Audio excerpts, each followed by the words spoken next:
Xin chào các bạn, chào mừng các bạn đã quay trở lại với kênh Hồ sơ tuyệt mật. Trong video ngày hôm nay, chúng tôi sẽ cung cấp cho các bạn thông tin. Vợ Bầu Thụy là ai? Bật mí danh tính của người vợ, quyền lực của Bầu Thụy. Nhắc đến ông bầu bóng đá Đức Thụy, ai nấy đều biết những đóng góp của ông với nền bóng đá của nước nhà. Không chỉ là một doanh nhân thành đạt, mà còn là một người đàn ông quyền lực trong nền bóng đá của Việt Nam. Tuy nhiên, đứng sau người đàn ông thành đạt và quyền lực ấy chính là người vợ hết sức ân cần, nhiệt tình chăm lo cho gia đình. Vậy vợ Bầu Thụy là ai? Có ảnh hưởng như thế nào tới sự nghiệp của đại gia nghìn tỷ Bầu Thụy? Mọi thông tin về người đàn ông quyền lực trong bóng đá Việt Nam Nguyễn Đức Thụy. Bầu Thụy là một người nổi tiếng trong cả lĩnh vực kinh doanh lẫn thể thao bóng đá. Những phi vụ đầu tư khủng của ông đã làm giới truyền thông phải chao đảo trong suốt một khoảng thời gian dài. Bầu Thụy là ai? Bầu Thụy có tên thật là Nguyễn Đức Thụy, được biết ông sinh năm 1976 và hiện đang là chủ tịch tập đoàn Thai Group. Nhờ nắm giữ chức danh chủ tịch tại một tập đoàn lớn, Bầu Thụy có tiềm lực tài chính rất tốt. Và chính điều này đã khiến ông trở lên nổi tiếng với vai trò ông bầu của hai đội bóng thi đấu ở giải vô địch quốc gia Việt Nam 2011. Hai câu lạc bộ được Bầu Thụy dốc sức đầu tư đó chính là câu lạc bộ bóng đá Xi Măng Xuân Thành Sài Gòn và Quảng Nam. Chưa kể, Nguyễn Đức Thụy còn là một doanh nhân trẻ, ông từng lọt top 100 doanh nhân đạt danh hiệu doanh nhân Việt Nam tiêu biểu 2009 và nằm trong top 100 người giàu nhất trên sàn chứng khoán Việt Nam vào năm 2013. Sự nghiệp của ông Bầu Thụy được sinh ra tại mảnh đất Ninh Bình và là người con trai thứ hai của doanh nhân Nguyễn Xuân Thành. Đức Thụy từ bé đã được cha truyền đạt cho nhiều kinh nghiệm quý báu. Không chỉ về kinh doanh, ông cũng được thừa hưởng niềm đam mê mãnh liệt với bóng đá từ những người xung quanh mình. Ông bầu bóng đá.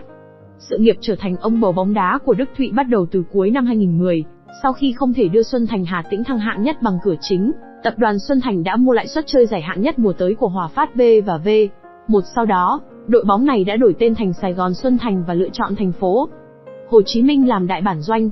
Với tiềm lực tài chính to lớn của mình, Bầu Thụy đã chi ra hàng chục tỷ đồng để thu hút hàng loạt ngôi sao đầu quân, như Minh Đức Hải Phòng, Phước Tứ Tê và Sĩ Mạnh Ninh Bình. 1. Sự nghiệp ông bầu bóng đá của Đức Thụy với những nhân tố mới, câu lạc bộ Sài Gòn Xuân Thành hứa hẹn sẽ cung cấp nhiều cầu thủ tài năng tới cho đội tuyển bóng đá quốc gia. Doanh nhân. Bên cạnh sự nghiệp ông bầu bóng đá, Đức Thụy còn có trọng trách với cương vị chủ tịch tập đoàn Xuân Thành. Hiện nay, tập đoàn đang có trụ sở chính tại tỉnh Ninh Bình, với vốn điều lệ ban đầu lên tới 2.500 tỷ đồng, trong đó Nguyễn Xuân Thanh chiếm 20875 tỷ đồng. Bầu Thụy bắt đầu đảm nhiệm vai trò chủ tịch tập đoàn từ năm 2007, với 14 công ty thành viên. Trong đó, tập đoàn Thai Group đang đầu tư nhiều dự án lớn như khách sạn 5 sao, nhà máy xi măng, các công trình lớn. Bầu Thụy là một trong những doanh nhân trẻ, tài giỏi của Việt Nam. Vợ Bầu Thụy là ai? Tuy là một đại gia khét tiếng trong giới bóng đá và kinh doanh tại Việt Nam, tuy nhiên danh tính phu nhân của Bầu Thụy lại được ít người biết đến. Những thông tin về gia đình Bầu Thụy đều được giữ kín, ít khi chúng ta thấy báo chí nhắc tới thông tin về gia đình của ông. Điều này khiến cho nhiều người thắc mắc không biết, vợ Bầu Thụy là ai, có ảnh hưởng như thế nào tới Bầu Thụy. Theo một nguồn tin chính xác, vợ Nguyễn Đức Thụy có tên là Nguyễn Thị Mừng. Hiện bà Mừng đang làm việc tại đài truyền hình Ninh Bình. Những thông tin khác liên quan tới bà Mừng đều được giữ kín và không được đề cập tới trên các trang báo. Dù không được tiết lộ nhiều thông tin về bà Mừng, nhưng có lẽ khi nhìn thấy ông Bầu Thụy, chúng ta có thể biết được vai trò và sức ảnh hưởng của bà tới Bầu Thụy là như thế nào. Chưa kể, với một người có tầm ảnh hưởng như Bầu Thụy, chắc chắn vợ của ông không hề tầm thường chút nào. Chắc chắn, bà là một người có đóng góp tích cực tới sự nghiệp của ông, là một phụ nữ đa tài và là hậu phương vững chắc cho Bầu Thụy. Nhiều người còn đồn đoán rằng với sự thông minh và trí tuệ bất phàm của mình, bà đã góp phần không nhỏ tạo nên những thành công của chồng. Những phi vụ đầu tư của Bầu Thụy đều có sự tư vấn của bà. Có nhiều thông tin cho rằng bà Nguyễn Thị Mừng là một người phụ nữ đa tài, thông minh và có khả năng tư vấn cho những phi vụ đầu tư nghìn tỷ của Bầu Thụy. Cũng giống như những đôi yêu nhau, Bầu Thụy và vợ của mình cũng trải qua một mối tình trẻ ngọt ngào. Sau bao nhiêu năm chung sống, Bầu Thụy và vợ cũng không khỏi ghen tị trước những sự ngọt ngào như thuở ban đầu này của họ. Cả Bầu Thụy và vợ đều có tài khoản mạng xã hội nên cả hai cũng rất thường xuyên chia sẻ những hình ảnh tình cảm của mình trên trang cá nhân. Người ta thường bảo những đôi cưới và sống chung lâu ngày, thì những lãng mạn ban đầu sẽ nhạt mất, hai người cũng sẽ bị ngượng khi nói những lời yêu thương với nhau. Điều đó đúng với ai chứ có vẻ chẳng đúng với vợ chồng đại gia khét tiếng Bầu Thụy. Mới đây trên trang cá nhân của mình, vị đại gia này đã công khai tiết lộ cách xưng hô ngọt ơi là ngọt của hai người khiến netizen không khỏi ghen tị. Cụ thể trên trang cá nhân của mình, Bầu Thụy đã đăng tải hình ảnh của một bó hoa hồng đỏ, tinh tế xếp thành trái tim được phu nhân tặng nhân ngày sinh nhật. Ở trên bó hoa chúc mừng còn để kèm một lời chúc mừng sinh nhật chồng yêu. Bầu Thụy cũng đăng kèm caption xưng hô ngọt ngào không kém, anh cảm ơn vợ yêu nhiều, kèm theo biểu tượng hình trái tim. 20 mấy năm rồi nhỉ? Không nhớ nữa nhưng, năm nào cũng vậy và có lẽ đến cuối đời cũng thế. Cảm ơn em, tình yêu trọn vẹn của đời anh. Có thể thấy, dù đã trải qua khoảng thời gian rất dài nhưng tình cảm của họ, không những bị phai nhạt đi mà còn ngày càng sâu đậm hơn. Có thể thấy mặc dù đã U50, Bầu Thụy và vợ vẫn khiến nhiều người không khỏi ghen tị trước màn công khai phát cẩu lương này. Theo đó, đây cũng là lần hiếm hoi vị đại gia này nhắc đến người vợ kín tiếng của mình. Từ trước đến nay, gia đình của đại gia luôn giữ kín thông tin về phu nhân, không tiết lộ trước truyền thông. Tài sản nghìn tỷ của đại gia khét tiếng Ninh Bình, Đức Thụy, là một người đàn ông quyền lực, có danh tiếng vang rộng trên thương trường và nền bóng đá Việt Nam. Bầu Thụy khiến cả giới truyền thông phải trao đảo vì những phi vụ nghìn tỷ.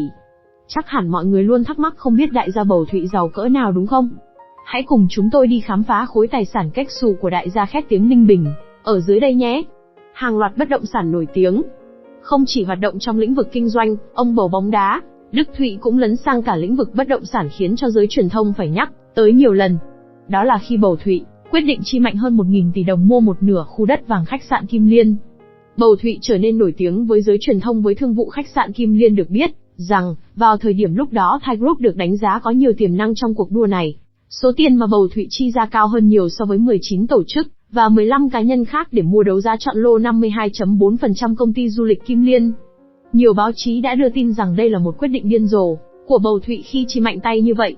Bên cạnh vụ khách sạn Kim Liên, Bầu Thụy cũng nổi tiếng với hàng loạt các dự án bất động sản có giá trị khủng lồ, như khách sạn Park Hyatt, khu nghỉ dưỡng khủng ở Phú Quốc, khu nhà ở chức năng Xuân Thành, Land. Đây đều là những dự án bất động sản lớn của Bầu Thụy. Ngoài ra, còn có rất nhiều dự án tiềm năng khác như khu đô thị Pearl River tại huyện Duy Tiên, tỉnh Hà Nam, khu đô thị Xuân Thành Land Văn Giang tại huyện Văn Giang, tỉnh Hưng Yên. Sở thích chơi xe bạc tỷ. Bầu Thụy là một người nổi tiếng chịu chơi xe. Ông đã khiến cả Việt Nam phải kinh ngạc khi một mình sở hữu những con xe sang, đắt tiền như chiếc Rolls-Royce Phantom đầu tiên tại Ninh Bình, ba Rolls-Royce Ghost và một Maybach 62S và các loại Mercedes S-Class, BMW 7 Series, Range Rover, Lexus LS600HL, LX570, X5 4.8. Thú chơi xe bạc tỷ của Bầu Thụy đã khiến cả Việt Nam phải kinh ngạc về độ chịu chơi. Chưa dừng lại ở đó, Bầu Thụy vẫn tiếp tục thêm vào bộ sưu tập của mình những chiếc xe cực xịn, như là Maybach 62S thứ hai và chiếc Rolls-Royce Phantom rồng. Ước tính tổng giá trị của những chiếc xe mà Bầu Thụy sở hữu lên tới tận hơn 100 tỷ đồng. Vào năm 2012, đại gia khét tiếng Bầu Thụy chính thức sở hữu 7 con xe Rolls-Royce và chính điều này đã giúp đưa Ninh Bình vào trong danh sách những tỉnh có nhiều siêu xe nhất tại Việt Nam. Ông Nguyễn Đức Thụy, sinh năm 1976, hiện là người giàu thứ 9 trên sàn chứng khoán Việt Nam, tài sản gần 1 tỷ USD với cổ phiếu của Thai Holding và Liên Việt Postbank. Vị đại gia Ninh Bình tốt nghiệp trường Đại học bang Colorado, Hoa Kỳ, chuyên ngành quản trị kinh doanh. Năm 2010, ông Nguyễn Đức Thụy lấn sân bóng đá khi mua lãi suất hạng nhất của V và Hòa Phát và chuyển giao cho Hà Tĩnh, một câu lạc bộ, sau đó chuyển trụ sở vào thành phố Hồ Chí Minh và đổi tên thành Sài Gòn Xuân Thành. Cũng từ đó, truyền thông gọi vị doanh nhân là Bầu Thụy. Cảm ơn các bạn đã quan tâm theo dõi. Nhớ bấm đăng ký kênh và theo dõi những video tiếp theo của chúng tôi nhé. Chúc các bạn luôn vui vẻ, hạnh phúc trong cuộc sống.